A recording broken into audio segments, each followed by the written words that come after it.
This delicious pastry is thought to have been created because the Vikings needed a sweet treat after battle. While the original recipe contained apples, now you can find all sorts of different fillings for this dessert. You can enjoy them while strolling through the Christmas markets with a warm cup of glogg. We're exploring the history and origins of the fluffy Danish treat Aebleskiver.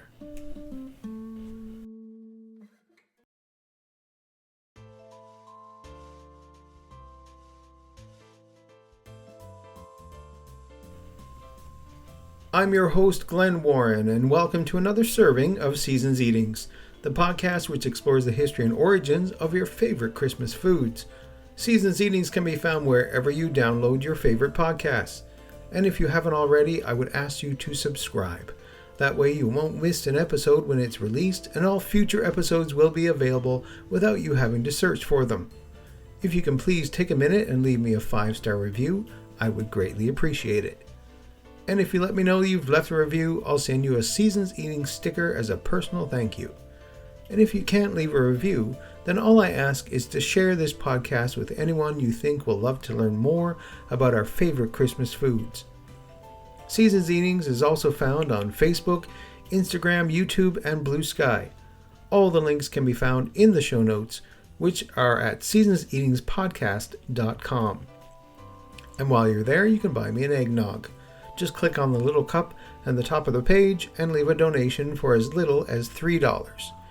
Each donation is used for the running of the podcast and its general upkeep, so any help would be greatly appreciated. Finally, you can let me know how I'm doing, leave a suggestion for future episodes, or just say hello at seasonseatingspodcast@gmail.com. All the links for the podcast can be found in the show notes. I want to thank listener Jason for this episode's idea. He contacted me via email at seasonseatingspodcast@gmail.com, and I greatly appreciate it.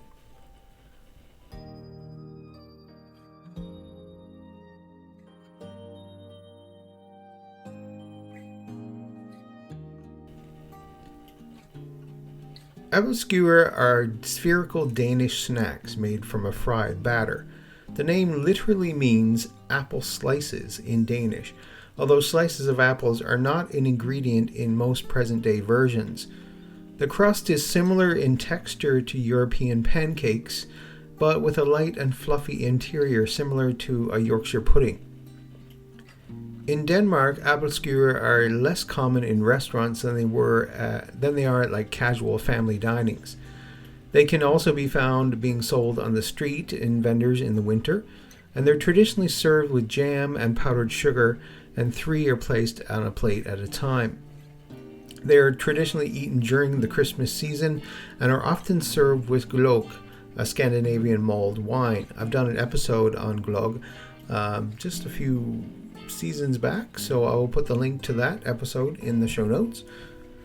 They're often sold at Christmas markets, as I said before, charity markets, open-air events, local sports gatherings, and other similar venues. They're served at children's birthday parties due to their popularity and easy preparation.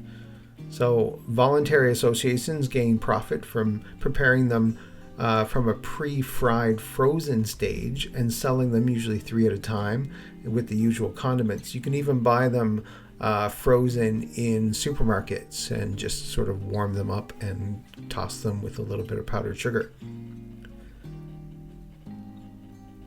The exact origin of Aebleskiver is unknown.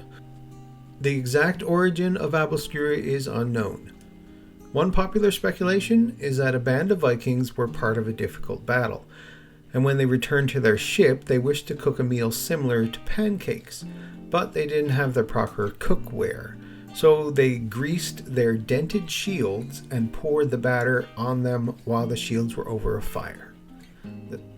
Therefore, the first Aebleskivers were born, so they say. Obviously, this is hard to prove, and it's more myth than anything else. Another explanation could be that the custom of making a special sliced apple dish originated in the Middle Ages, when it was impossible to store raw apples beyond a certain date. obviously because they didn't have any refrigeration, and storing apples in a cold, dark cellar could potentially leave them for rodents. And so the last apples of the year's harvest were sliced, used to flavor glogg, scooped out of the glogg, wrapped in dough, and fried in fat or butter like a Berliner. Berliner is like a jelly donut. This is the origin of the name, which means apple slices. And in the 17th century, as cast iron pans with their little indentations became available, Aebleskiver could be made easily throughout the year, and a variety of fruit and other fillings expanded the varieties. The oldest known recipe for Aebleskiver is in print is from a 1703 in the cookbook An Hefedemen Madam Book, which is basically translated to High Class Madam's Cake Book. Here the dish is presented in two variations, a yeast dough apple cake and slices of apple dipped in a dough and then fried in a pan. This book also mentions the existence of a special Aebleskiver pan. So the Aebleskiver pan is originally designed to use over an open fire, but today is mostly used on electric stoves. As the availability of convenience food has increased, pre-made frozen versions and mixes began to appear on supermarket shelves. Often these versions did include fruit, such as fresh apples or marmalade, and substituted butter or margarine for butter. Today, Aebleskiver has become a seasonal item, served mostly around Christmas. Homemade recipes can be divided into two categories, using yeast and those using eggs and cream. Knowledge of how to make these traditional treats has decreased, especially among the younger generations, and the majority of those eaten today are the sort of low-quality industrial brands. So the tradition of making a fresh Aebleskiver with apple filling, a dough with yeast and baked in butter, deserves to be kept alive. Now, the first appearance of the word Aebleskiver that's not in a recipe occurs in Peter's Yule in 1866. It's a book of Yule poems by Johann Krohn entitled New Year's Eve. The speaker starts the poem telling us how they're preparing for the new year. Obviously, this is in Danish, but I've translated the first stanza of the poem into English. Tonight the old year ends, and that's why we get apple slices. Yes, we can smell Karen baking while we play Nav about gingerbread. Apple-filled Aebleskiver is also mentioned in the 1872 story The Cripple by Hans Christian Andersen. The Christmas festivities had already been well underway earlier in the evening in the servants' quarters. Here also stood a large fir tree with lighted red and white candles, small Danish flags, swans and fishing nets cut out of colored paper and filled with candles and other sweets. The poor children from the parish had been invited, and each had its mother along. The mothers didn't pay much attention to the Christmas tree, but looked rather at the Christmas table, where there lay woolen and linen cloths for dresses and trousers. Yes, the mothers and the other children looked at this. Only the smallest children stretched out their hands towards the candles, the tinsel, and the flags. This whole gathering had come early in the afternoon. They had been served Christmas porridge and roasted goose with red cabbage, and when the Christmas tree had been looked over and the gifts distributed, each got a small glass of punch and an apple-filled Aebleskiver. We'll talk about the special pan and how to make this dessert after the break.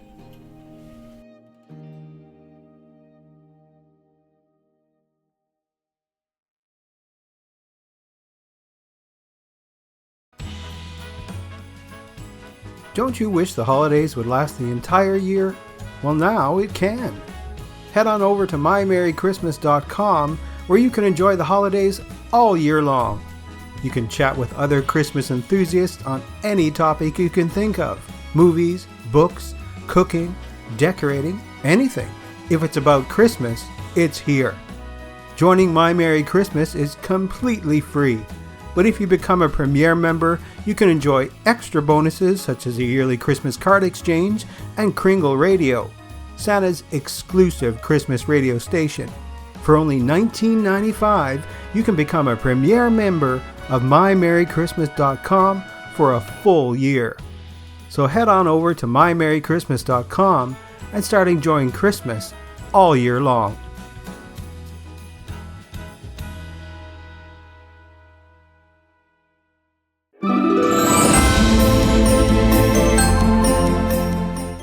When the burn months set in and the nights start to get crisp, do you feel what I feel?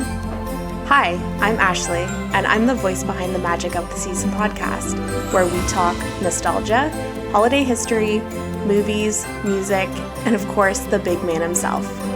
If you want to turn on something that brings you warmth, comfort, and cheer, then you're in the right place. I'm available on all podcast platforms, such as Apple, iHeartRadio, Spotify, and many more. Follow me for some festive fun on my Instagram at the Magic of the Season podcast. Now grab your hot cocoa, get cozy, because it's story time.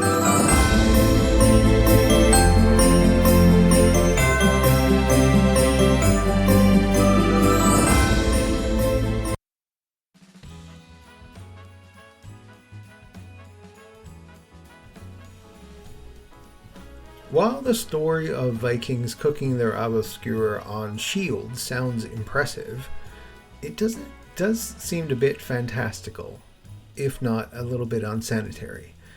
Nowadays, most people use a special pan made of cast iron. The first commercial pans were actually made of copper, probably because copper is a soft metal and easy to shape into the round indentations needed to make the dessert. And while copper is great for conducting heat efficiently, it's actually about 8 times faster at conducting heat than a cast iron. Quick heating is not what you need when you're making your Aebleskiver. Having the heat come on too fast, you will get a cooked outer shell, but the inside will still be raw. So cast iron, on the other hand, is great at retaining heat. That's why cast iron is a preferred pan for cooking the Aebleskiver. The superior heat retention and natural non-stick surface of cast iron quickly made it the preferred material for Aebleskiver pans. Today, pans are also made from other materials, like aluminum with a non-stick coating, and electric versions are available, although some traditionalists favor cast iron cooked over a gas flame. The recipe for making Aebleskiver is basically a pancake batter. The pancake batter is leavened by either yeast, which makes a more expandable ball, or with baking soda, which does fine as well. Traditionally, apple slices are included in the batter, but these days Aebleskiver comes in all sorts of flavors, from savory to sweet and back again. As well as the traditional tart jam and sugar, maple syrup, whipped cream, and butter make popular accompaniments. Making Aebleskiver is simple, but the technique of turning them takes a little practice. But even then, it isn't difficult to conquer. When the conditions are right, the batter will turn with ease. The batter is made by whisking together flour, sugar, baking soda, egg yolks, buttermilk, cardamom, and lemon zest, and then stirring in melted butter. Lastly, stiffly beaten egg whites are folded in, and this batter is then poured into wells of the special Aebleskiver pan, where they cook and are periodically turned to form into balls. Obviously, this recipe is the baking soda recipe, not the yeasted recipe. So you place a little bit of butter into each of the wells of the pan. Butter produces the best flavor, but you can use oil instead. Once hot, pour the batter into each well, filling them nearly full. Now, depending on your pan, that's around 2 tablespoons of batter. So let the batter cook until it begins to bubble around the edges. Now you use a wooden or a metal skewer. The actual traditional tool is a knitting needle. I love the ingenuity of this. So obviously you needed a stick with a little bit of a point on the end, and traditionally knitting needles are made of wood, so they're available and sanitary. So the person making the Aebleskiver looked around the kitchen going, I need a stick. Where could I find one? And grab the knitting needle, which is great. So once you grab the skewer, you can push against the side of each well and gently turn each Aebleskiver 90 degrees. So as you do this, the batter will spill back into the bottom of the well. Now, when you're turning the Aebleskiver, it should slide very easily. If it doesn't slide easily, it's either not cooked enough, or the pan isn't seasoned enough if you're using a cast iron pan, or if you're not using that, your pan isn't greased enough. Additionally, there's often something about the first round that never grows quite as well as the subsequent rounds. Once you have that initial film built up from the first round, it all fairly goes smoothly. I find that when making pancakes, the first pancake is always the throwaway one because you can't judge how hot the pan is going to be. So you're kind of guessing to see if it'll cook too fast or too slow. So once the batter begins to bubble around the edges, you give it another 90-degree turn. So after that, once it bubbles again, you repeat that step, giving the Aebleskiver another turn. At this point, you can finish the Aebleskiver one final turn, or you could top off the Aebleskiver by piping or spooning just a little extra batter into the center before making the final turn. This will ensure that the bottom of the Aebleskiver ball is fully sealed. Now, some recipes call for baking soda, others call for baking powder, some call for both. Now, baking soda actually requires some sort of acid to activate it. So the buttermilk in the recipe is that acid, and through the chemical change that takes place, it neutralizes the flavor of the baking soda. If you made something and you accidentally put too much baking soda in a recipe, you'll taste it. It'll taste a little bit bitter. Baking powder doesn't require an acid to activate it, so it's typically used when there's no acid present. So including both baking soda and baking powder in the recipe is a little bit unnecessary. Depends on which milk you're using. If you're using buttermilk, use your baking powder. If you're not, use your baking soda. And if you're not using buttermilk, using cream or milk, use your baking powder. Aebleskiver pan must be non-stick, or the batter will stick to the pan no matter what you do. Cast iron is traditional, but make sure the pan is seasoned. So a lot of people, there are many places online to show you how to season a cast iron pan. If you don't know, go to YouTube. There's lots of videos out there, or just check online. There's a list of how to season a cast iron pan easily. So obviously make sure you preheat the pan before you add the batter. So an easy way to check is just to flick a couple drops of water onto the pan. If the water drops sputter, then your pan's ready. But make sure the pan is not too hot, or it will cook the outside of the Aebleskiver too quickly, leaving the inside raw. So you generally want to keep the pan around a medium heat, but this will require some experimenting and adjusting as you learn how your particular stove works. Be sure to add butter or oil to the molds. Butter obviously will give you a better flavor than oil. This will give your Aebleskivers a nicely browned, crispy exterior. And add the batter before, as I said, add the batter to almost the top. You'll need at least 2 tablespoons. This will ensure there's enough batter to fill the interior of the balls as you're turning them, so you don't end up with a hollow interior.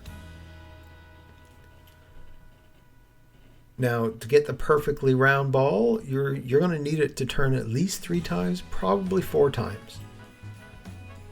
And Aebleskivers, because they're basically a pancake batter, they're not on themselves a sweet dish. So they get their sweetness from being either dipped in jam and sugar, or they have a little bit of jam piped inside to them. And they're not served with any utensils. You eat them with your fingers. It's great. It's like a little donut hole, but as a dough instead of a cake batter. So to serve, you pile all your Aebleskivers on a platter, set out plates, place a small pile of powdered sugar or even granulated sugar in a bowl, scoop out a fruit jam, onto each plate, and everyone helps himself to the communal bowl of Aebleskiver, usually 3 at a time, and use their fingers to dip the Aebleskiver first in the jam and then in some sugar. So this holiday season, find yourself an Aebleskiver pan, or hopefully find someone who knows how to make Aebleskiver for you, and enjoy this lovely Danish sweet treat for the holiday season.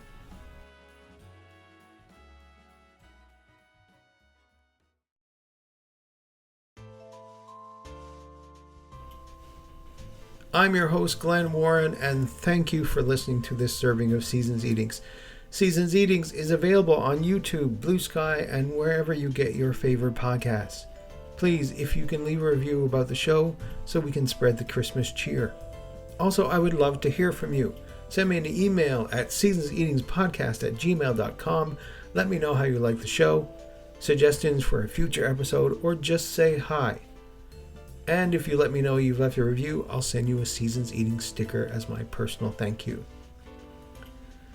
And if you're feeling extra generous this season, you can buy me an eggnog. Head on over to seasonseatingpodcast.com, click on the little cup in the top of the page, and leave a small donation for as little as $3. And we also have some great merchandise. The season is coming upon us. Click on the merchandise tab to find your next great gift. All music for Seasons Eatings is used under the Creative Commons license.